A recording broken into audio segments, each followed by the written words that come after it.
Around 1904, beekeepers in Britain were alarmed by the emergence of a new disease that was killing honeybees. They called that the Isle of Wight disease, as this is where the first cases were found.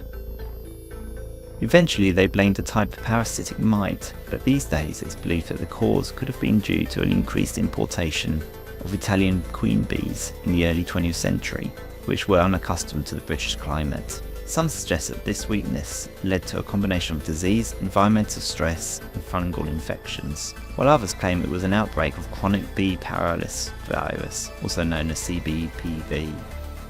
The 19th century saw much effort to promote best practices and new approaches for beekeeping. One part of that attempt was the launch of the American Bee Journal, now the oldest continually running journal of its type. The first issue was released in January 1861 and started with a useful summary of where beekeeping knowledge had reached by this time, in an article simply called Bee Culture. The idea that a bee colony could be better described as a superorganism goes back to Johannes Maring.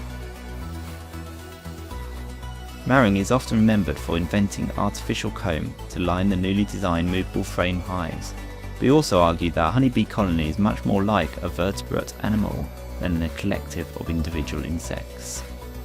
Over the next century, Maring's claims would be verified as quite possible, with claims being made that a honeybee colony is actually a type of superorganism.